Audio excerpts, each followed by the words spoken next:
All right. Hi, everyone. You're listening to Context with Mike Del Prete. I'm Mike, and today I'm sitting with Jason Lytz. Hey, Jason, how are you? I'm great today, Mike. Thanks for having me. Yeah. So, Jason is the Chief Operating Officer of Berkshire Hathaway HomeServices Drysdale, That's correct. and you've been there for a little while now. I've been with Berkshire Hathaway Home Services now a little over 5 years, Okay.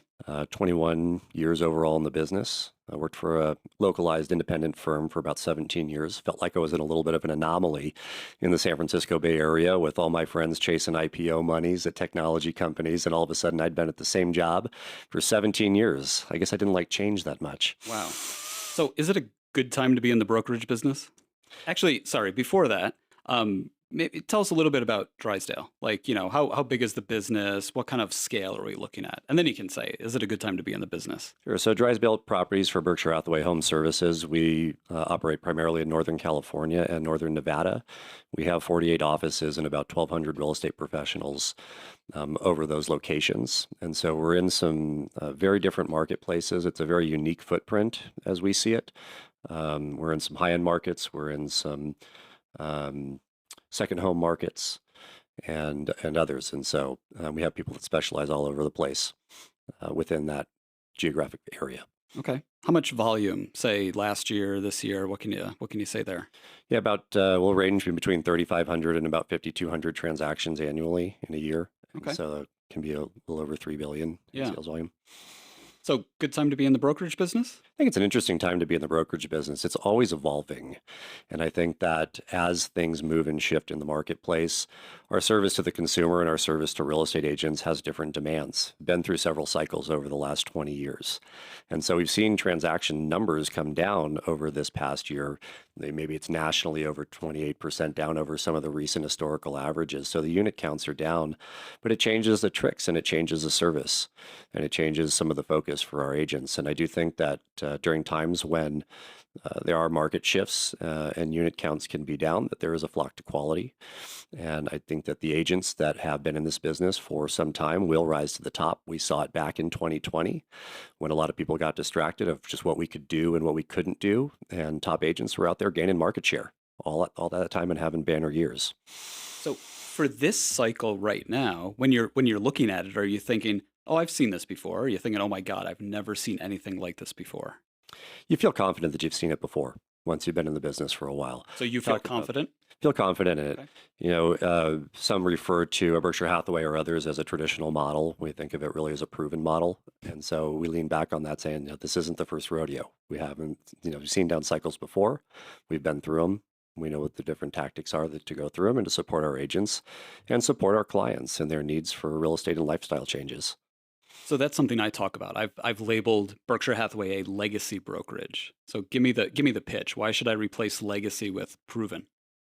Well, just as we were talking about, we've been through up and down cycles. I think I've even seen you use the Warren Buffett quote that it's only when the tide goes out that you see who's been swimming naked, right? And so for those companies that have been through those tides that have come in, come out, I think that there's proof in the model that it's survivable for all market types. So when we were chatting, I don't know, it was a week or two ago, we were shooting some emails back and forth. We were talking about, and you said this, kind of this biggest play area for you right now. What did you mean by that? When we look at innovation in the business, whether it's technology or whether it's program and how we solve problems for our consumers, I think that there's a focus that needs to be there. It's maybe an overused term. We focus on the consumer. We're consumer focused, those sides of it. But at the same time, there are certain problems that we can solve with program and technology. And at our size and scale of around 1,200 agents and the transaction volume that we do, really like to play in the sandbox and pick up different programs and models that we think that can solve consumer problems, whether it's buy before you sell bridge or if it's concierge service. A lot of things that we're launching right now that kind of tie together consumer needs, technology platform and program all together. And we can test things out in different marketplaces. We certainly get traction with different things in San Francisco that we may not get traction with in Modesto, as an example. The agents operate a little bit differently, or the business does. Or those of us that have been in the business a long time, sometimes we all carry a little bit of bias in one way or another of how we think things should operate, within our local marketplaces. So what are some of the play areas for you right now? You mentioned buy before you sell. Yeah, buy before you sell bridge. I think that the chicken and the egg problem is a very consumer focused one. I could even give myself as an example, right? And, I've got lifestyle change coming and need to sell my current home to get to my next one. And I start looking at some of the programs that could help me get me there, and it get me really excited. It solves a problem for me personally. And I think there are a lot of people that are in that boat. I may even fit into that realm of sitting on that rate that's in the twos, from the refinance from years ago and not wanting to give it up. But how do I get to that next position, right? How do I get to that next place? And so we've partnered with another local company in Zavi that we've had a partnership with for some time and are really working with their buyer model right now to be able to solve some of these consumer issues and help our agents do more transactions. How do you get agents to use it? I mean, you're one man, you're going out there, you're getting this partnership. You've got 1,100 agents, and then they're talking to thousands and thousands of consumers. How do you get from, oh, I think this is a really good idea, to getting your agents to actually use it? You have to have them see success with it fairly quickly. It either needs to prove to them that it's going to save them time, it's going to help their clients, or it's going to make them money. And the adoption problem really comes if an agent can't explain what's going to happen to their client from end to end or have that expectation, then they're not going to present it and they're not going to talk about it. So training and education is a big part of it, but you also really have to have that first out of the box experience that they see that they're going to provide value to their clients and it's going to do those things. It's going to help their clients either make more money or it's going to save them time and help them accomplish their goals. And if you can get into that, then the right programs, people will pick them up and incorporate them into their business, and they'll do it all the time, every time. Is that the lesson learned? I mean, how long were you in the business? Did you say 17 years? 20? Yeah, 21 overall. 21 years. So, I mean, if we go back 20 years, that's kind of when Zillow was first popping up. So 20 years really encompasses almost any sort of interesting technological innovation in the space. So is that what you've learned over 20 years? It's like those are the key ingredients to get agents to adopt technology, or is that just how it is today? You'll see the ones that get widely accepted. So 21 years ago, the very exciting new product that had come out was we could all of a sudden fax to email. You print out the cover sheet with the barcode, you type in the email address, and we could convert those products digitally. And that became a really big thing. Electronic signature followed closely behind that. As soon as agents saw that they didn't need to drive to the kitchen table to have their client sign something, they saw that the efficiency in it, they saw that it would save them time and it provided a better consumer experience. And now it's really widely adopted almost all the way across the board. And so there are certain things that come and go. There's a lot of money invested into the space, right? Billions of dollars annually invested into prop tech. And you make a good point that it could be the greatest thing in the world. It could print money, but if you can't get agents to use it, then it doesn't really go anywhere. How much do you listen to agents to figure out their pain points and what they need when you're looking for innovative solutions versus kind of your own gut or listening to salespeople from a tech vendor? I think the collaboration piece is key. Anytime that you're going to look out and launch a product, oftentimes you do want to start small. And if you want to invest in talking, for example, with your hitters or your top agents first, hey, here's what we're looking at. What do you guys see with it? Or you may want to launch a particular product or service within, say, one specific office and take that feedback before you go out to the rest enterprise-wide. Because while we may see it from an executive level or from a business level that it is the greatest thing in the world, the actual application or practical application of it may be very different. What's the hit rate like for new tech solutions that you've seen? Are you kind of seeing adoption in 1 in 5, 1 in 10, 1 in 100? I think it's a disappointing statistic that we have an industry expectation that 20% of agents will use something. And even when we change platforms or we change vendors on something, it's really hard to take a look at it and go, this is this is an improvement, but am I really going to get double the adoption? Have you seen any technology? Somebody earlier today was asking me this question. I mean, have you seen any technology that agents are using that's really meaningfully moved the needle in terms of productivity? One of the top ones that we've had success with, especially in the Bay Area, is now HomeLight product. It was formerly known as Disclosures.io, now referred to as HomeLight Listing Management. Oh, yeah. Was really a product that encouraged an improved process within the real estate business. At least in California, we often did disclosure after offer, or you'd write the offer and then wait for the seller to give 7 days to give you the disclosure documentation. And it was a little bit of a longer transaction. And what we really saw when we put that in at the broker level, it started to move that piece of the transaction process prior to offer. And it builds better trust within the transaction. So the seller is being upfront, either with reports and disclosures, and hey, we know all this about the house and we've priced it accordingly. I think that there's inherently more trust within the transaction going into it, which can increase the speed. And we measured it for quite some time and saw that those adopting that particular product, so it's a technology product really for heavy documentation trading, but also that piece in the process. And we saw around 20% faster from a contract to close standpoint, that the contract, the day it's written to the day that deal closed, would go faster. And the other value proposition to it that we could measure out is that it eliminated some renegotiation down the line mid-transaction. So we had deals that were closing closer to that original offer price. So that also was ROI for the seller of doing that process up front. They didn't have to come back to the table in the middle, and was smoother. So I would say that would be one that we've had success with. It's really almost a checkbox thing in the San Francisco Bay Area now. It's very expected. But even though it is a great product and we've really had success with it in certain markets, a lot of my other markets and offices won't pick it up. No matter how hard we try to spin it back up and educate them on how great this process is. But some areas and some marketplaces say, we just don't do that. I'm not going to ask my seller to pay for inspections up front, right? That's a buyer cost. So we're not going to do it. Huh. I mean, I naturally want to ask why, but can you distill all those various objections to one answer to the question why it doesn't work anywhere else? Some of it can be price point in the marketplace. Mm. Can have some to do with it. Can change a little bit in process. It can be a second home market or even potentially a high-end luxury market where things are going to take longer to sell, and so they're not as much in a hurry to really be prepared to have, say, multiple offers, multiple interest. A lot of the market now has moved to product base. Right house, right neighborhood, right pricing strategy, right condition. Still seeing great traction and great offers, but really that's the way that it should be, shouldn't it? Hmm. Right, changing gears a little bit. So in this business world, if you could write yourself a one sentence message and send it back in time to yourself, 5 years, kind of pre-pandemic, 2018, 2019, one sentence, what would you say? I would say to just maintain focus on what's most important, right? What's most important is service to the client and support of the agent. I think that there's been a lot of distraction out there in the industry over time. And I think that as things have moved and shifted, you hear terms like back to basics within the industry. Oh, now it's back to basics. Oh, now it's back to this.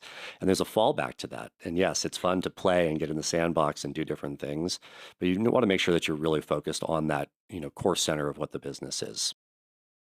That's a really good point. Back to basics. I mean, it's basics. It's the foundation. It's the fundamental foundation of just being a really, if we're talking about real estate agents, just being a really good real estate agent, helping solve people's problems and needs. Why do we go back to that? Shouldn't that kind of always be there? And so it sounds like you feel like there's just been a lot of distraction from that core message, that core activity. Yeah, and I think there's been too much focus on the transactional side. We use terms in the business like this is a relationship business. You hear it so often, right? Yet we're really set up to be transactional in so many different ways, right? Even from the forms that we use. We have our clients sign a listing agreement with a time period on it of expiration, right? Mm. So how is this a real relationship, right? How is this you're part of my real estate practice? It really becomes a lot more transactional to it. And so I think that there's some focus in there that if you look back to the basics and you think back to what is relational, and if it is truly a relationship business, that relationship between the agent and the client, that trust relationship that exists to the brokerage level, that there's a basic fundamental piece there that we can't lose focus on because it's easy to get to one transaction and then to the next and then to the next. I'm curious if you think technology can play a role in solving that, moving from a transaction to a relationship basis. And I'm thinking specifically around what happens when a transaction complete and how does an agent maintain a relationship with that person. And I've seen lots of technology, quote unquote, solutions aimed at that. Can technology solve that, or does that just have to be a relationship issue?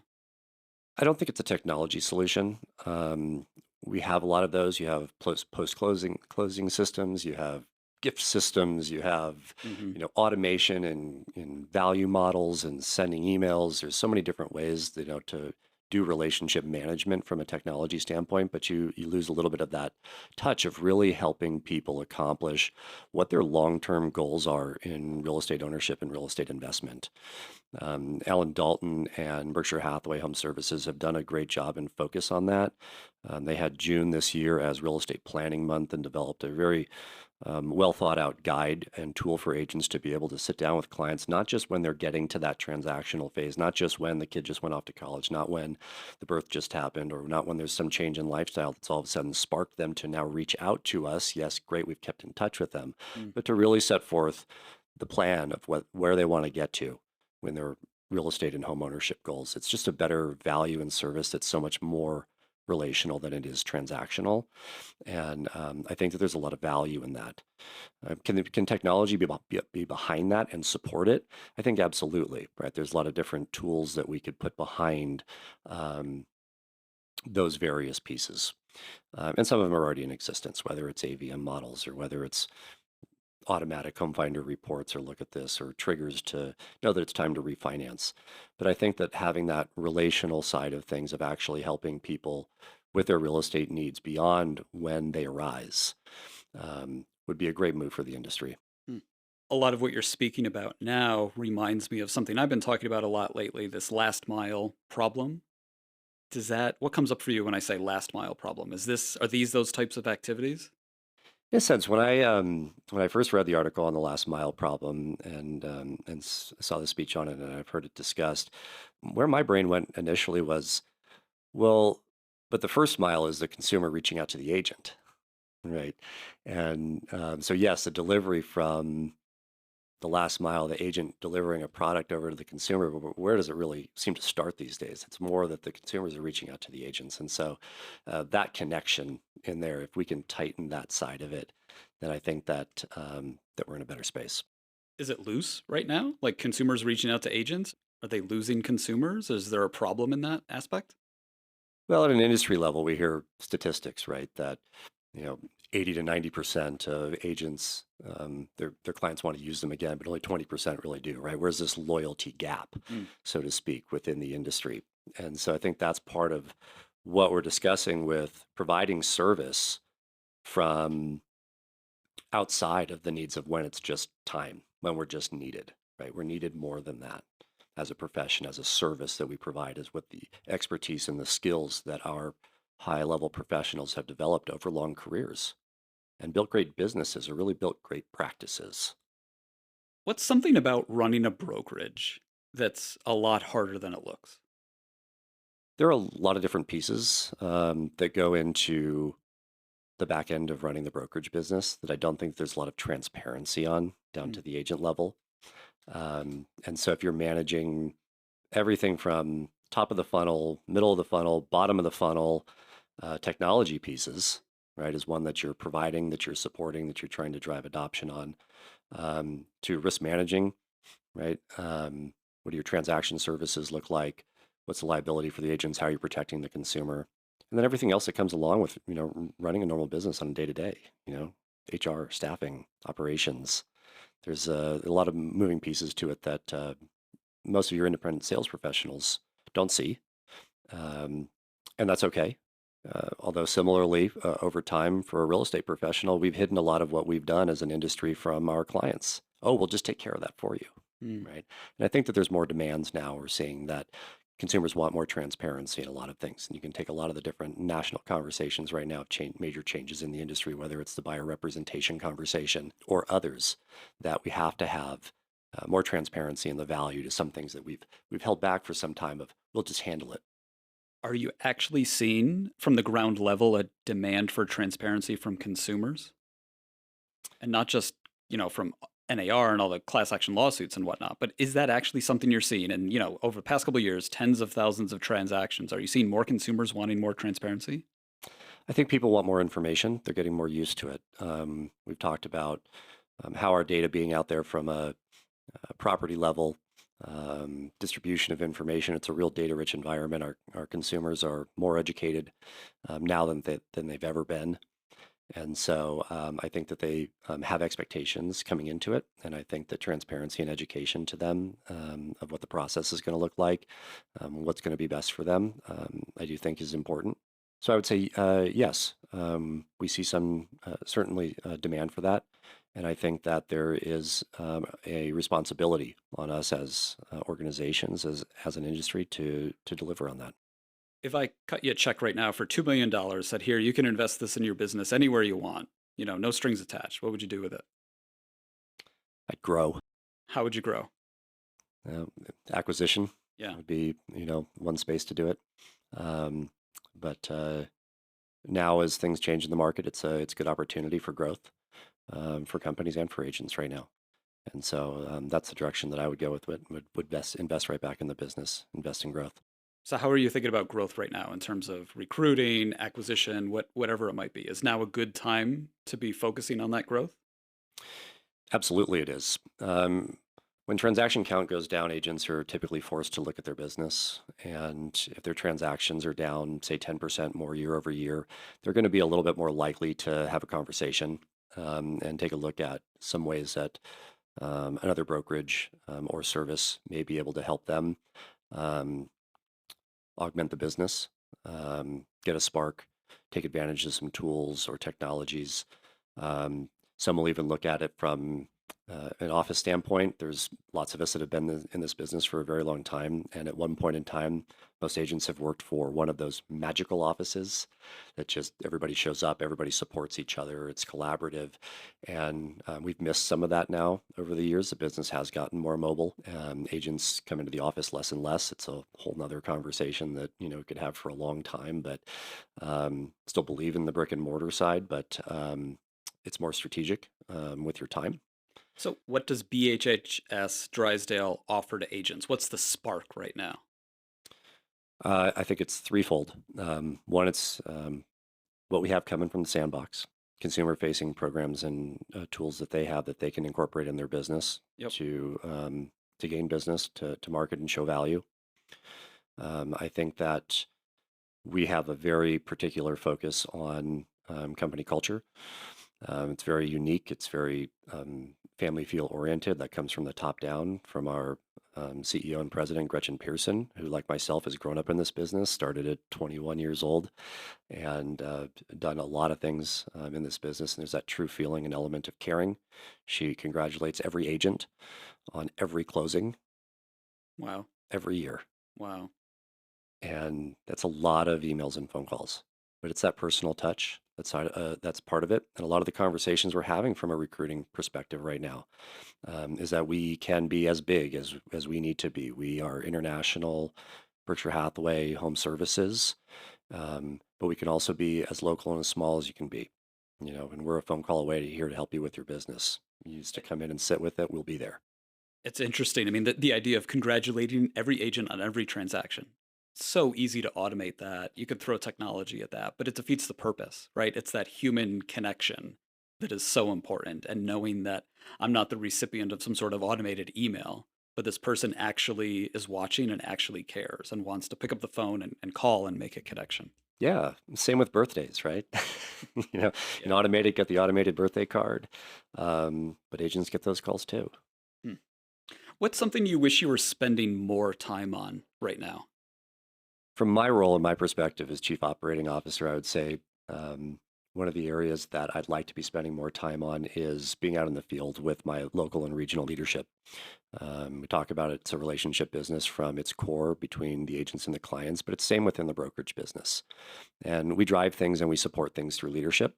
So I think that it's important that as an executive leader within your organization, you want to be out as much as possible with the local operations and support of your local leadership. And so I'd like to be spending more time out on the road with those folks. And what do they need? What do they need from you?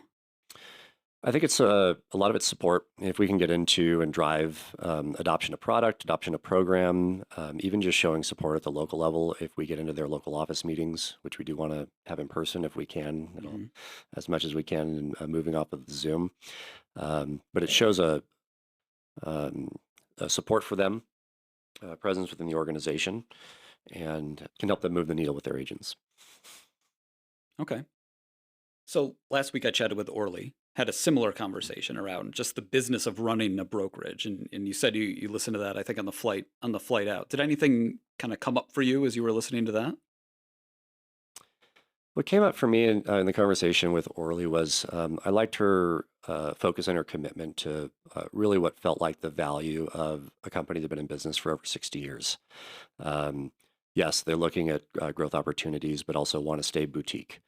I think that there are some of those magical offices, like we just talked about, where you're giving everybody a say, where you're collaborating with your top agents, where you have a specific focus and a specific goal about how you want that feel within the company to be, and that level of service that you're providing through the organization. And so I thought that was very poignant, and I enjoyed hearing, just that commitment to it Hmm, that she had. okay. In the world of real estate, is there an opinion you hold that not many people agree with?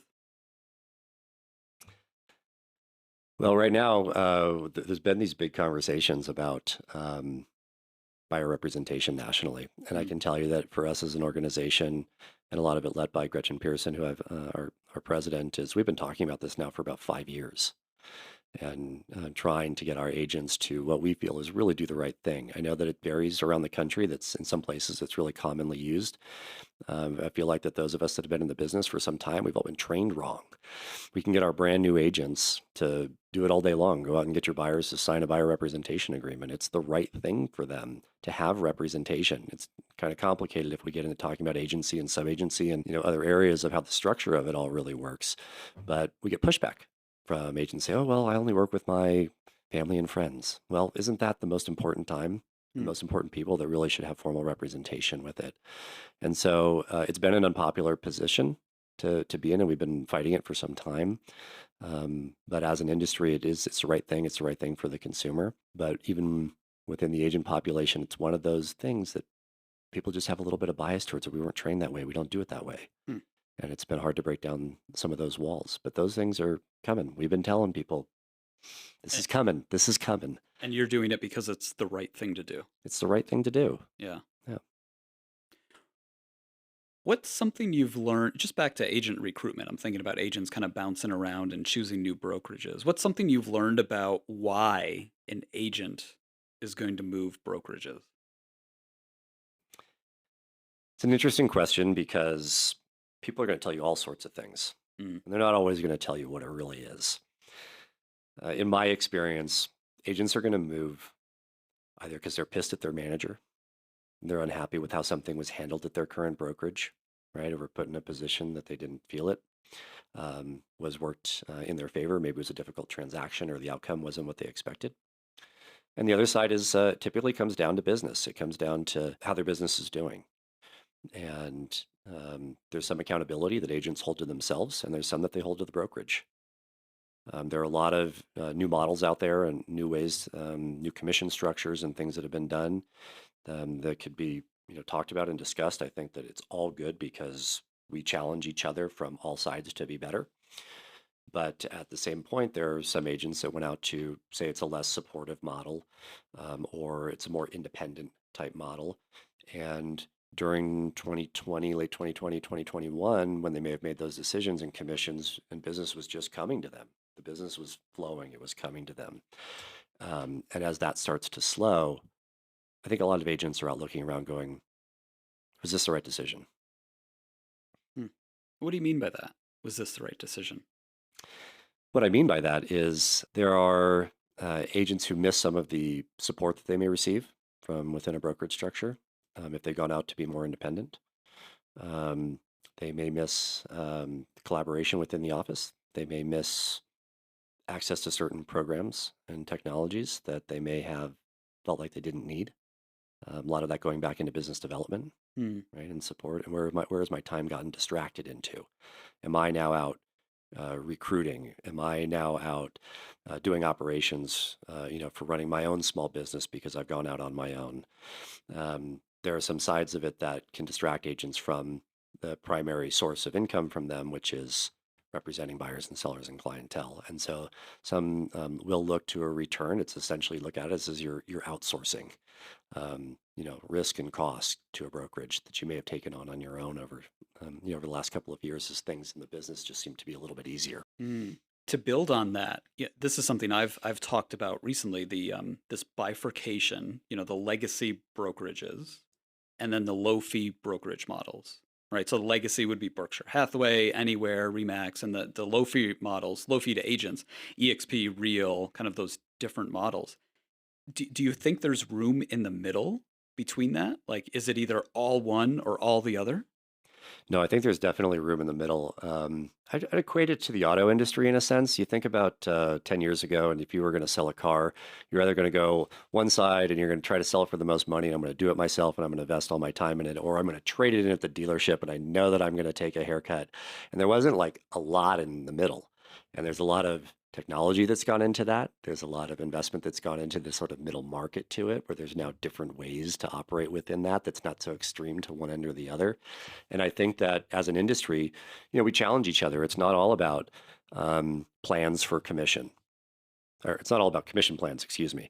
I think we need to get away from that a little bit about talking about commission plans and start talking more about plans for commission with agents, percentages to a brokerage, or cap models, or however it all gets put together, right?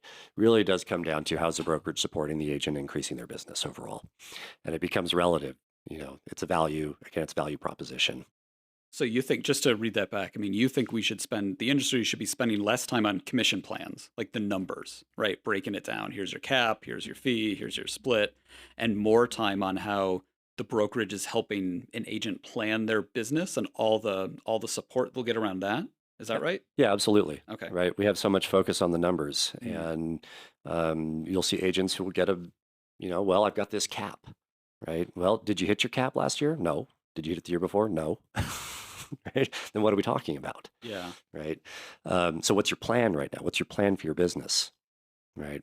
And I have ways, in my leadership style and with our organization as Berkshire Hathaway, that are going to help you to increase that business. It's a more important conversation, I think. Okay. Is there one or two particular things in the bucket of support that you find most agents are looking for or value? Sure, there's several that people will pick up.